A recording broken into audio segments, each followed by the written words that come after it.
But if you look at like the quality of the actual animatronic, it's pretty damn close to the game. So for those of you interested in Five Nights at Freddy's, I mean, like, it's coming. I don't know where it's gonna be.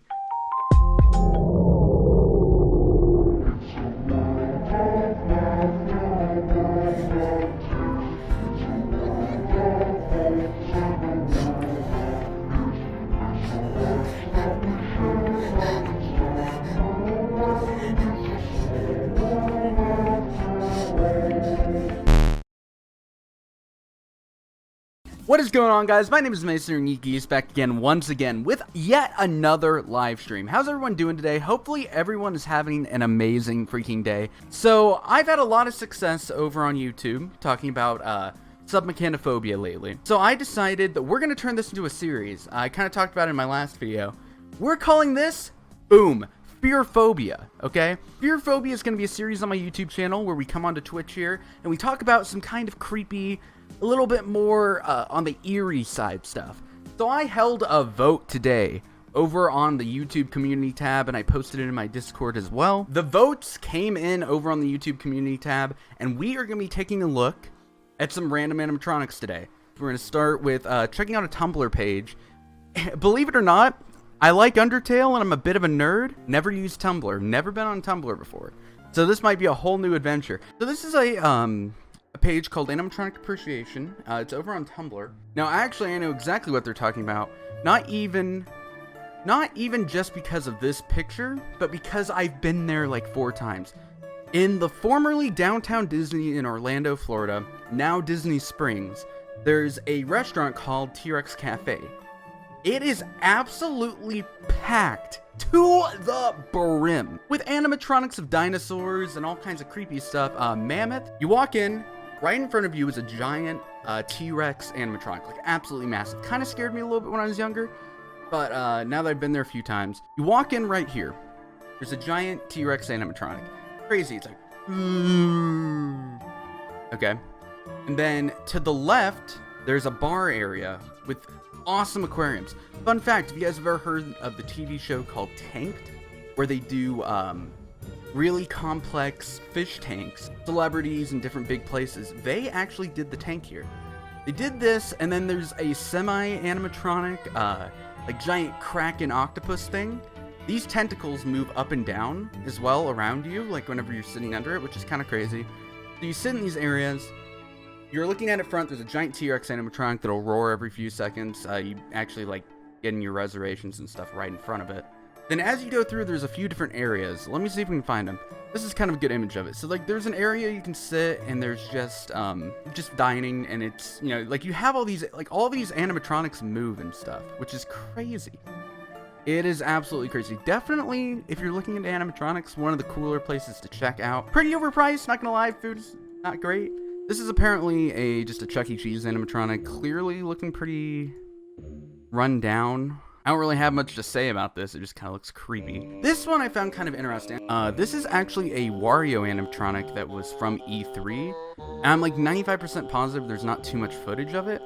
But I'll let you guys just kind of take a look at this. Doing out there and stuff. My name's Wario. Because I fell asleep. I put him in a 3D. I hate it when that happens. I tell you what, I'm off at 6.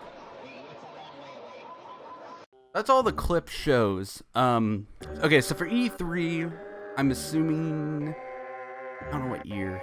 Yeah, I'm willing to bet this was E3 2001. I guess we can just take a look at this. If I had to guess, this is probably E3 2001. They had an animatronic Wario that would talk to the guest or whatever. Not much to say about it, but it's kind of some obscure Nintendo media. Because as far as I know, there's not too many Nintendo animatronics. That's kind of interesting. That kind of ties in with the rest of my channel as well. So if you guys didn't know, here's, of course I'm talking about Disney more. The animatronics that were used, I believe, on Disneyland Splash Mountain, actually were retired from an old show called America Sings. But you go in here and it's just, you know, like an animatronic show. Kind of creepy in its own way. But anyway, whenever that closed, they had to do something with the animatronics. And most of the animatronics ended up getting recycled into Splash Mountain. and especially the boat at the end of the ride that has all the animatronics on it. Like, most of those came from the America Sings attraction. Here's another. Okay, so this person asked about Submerged animatronics. So I guess we'll talk about them again. This is another crocodile from the Rainforest Cafe. We've talked about those a ton. Here is the anglerfish from Submarine Voyage. Finding Nemo Submarine Voyage. Over in Disney World, I believe. Jurassic Jungle has that popping up animatronic. Of course, we're back to Bert or Bertha, the Bunyip. We're talking about the sea serpent again. We've talked about that 100 times on our channel. These are recently discovered set of animatronics at the abandoned ghost town in the sky. These guys were created by Creative Presentation. These animatronics are located in a building near the front of the small theater. I vaguely remember watching a video. I believe this is the same video I'm thinking of. There used to be a amusement park called Ghost Town in the Sky. This is it still semi-abandoned. Like, it deteriorated very quickly. Alright, so for you Five Nights at Freddy's folk, so I guess we're going to talk about this. So Sally Corp is a ride corporation that does a lot of animatronics and interactive rides. If you guys have ever been to the St. Louis Six Flags, there's a Hall of Justice ride, which works. This might be it, actually. They've done a lot of, like, Scooby-Doo, like, shooting. They do a lot of the attractions where you ride through and you shoot stuff, you know, with the fake guns. Think like Buzz Lightyear Space Ranger Spin, but by a different company.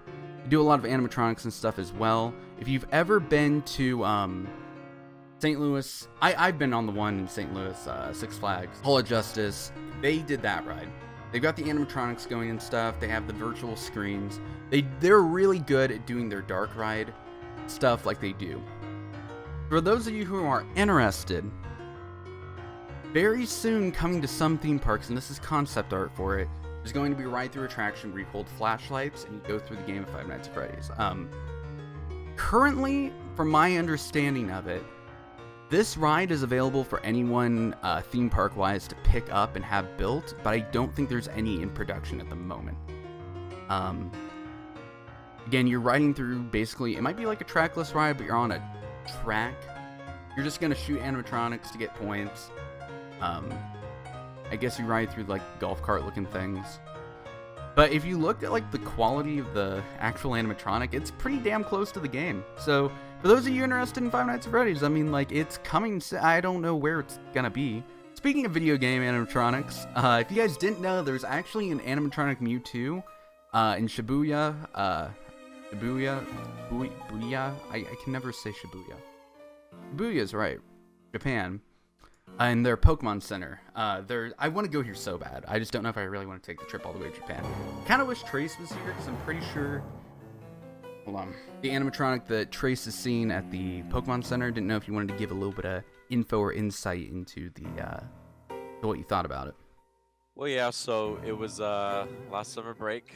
Went to Japan, and you know, it was great, and I was super hyped to go to the Pokemon Center. And it's in this this mall in the middle of Tokyo. So you go into the mall, and a couple stories down, I believe, it's the Pokemon Center, and you walk in, and you see on the way there's this huge wall with all this artwork, and it's super cool. So I'm just going through all the items, browsing. I got picked up a Palkia figure, got some Pokemon cards, and then yeah, right over there is this this Mewtwo, and it is probably one of the more genuinely terrifying things I've ever seen in this Pokemon Center. Thank you, Trace. We appreciate your insight into the wonderful world of Japan. So in Disney World, whenever Tomorrowland was getting a new renovation to make it a little bit more, I guess, appealing to teens, and a little bit more, I don't know how to describe it. Basically, there was an initiative to make Tomorrowland a little bit more crazy, I guess. And they called this ride Alien Encounter. You went in, and you sat around in a circle theater, and there was like a giant tube in the middle. And I don't really remember the plot of it too well, to be honest. I never had been in it. I've also never been in Stitch's Great Escape. Basically, this giant animatronic comes in, screams at you. There's all kinds of smell effects, stuff's moving all over. And it was deemed too scary for Disney. Like, it was, like, there were warnings outside, like, if you have a heart condition or anything, don't go into this, because it's genuinely terrifying. So they ended up renovating this into Stitch's Great Escape. Ended up having a giant Stitch animatronic. They did a bunch of revamping, made it a little bit more family-friendly. Replaced a lot of smells with, like, chili dogs and stuff, which is kind of interesting, kind of weird. But then it didn't get too many people in it, so they dismantled it. And this is Stitch! This is the Stitch animatronic without all of the dressing and everything. Creepy, dude. But anyway, guys, that is going to conclude our talk about animatronics. If you guys like this video, make sure to drop a like and subscribe. It would mean the world to me. We're coming up on 2,000 subs already, so that'd be awesome. Leave a comment down below about what other horror topics we should take a look at. I'll be holding probably another voting, either on my Discord or on the community page for the next horror topic we talk about. But yeah, see you guys in the next one. Flock out.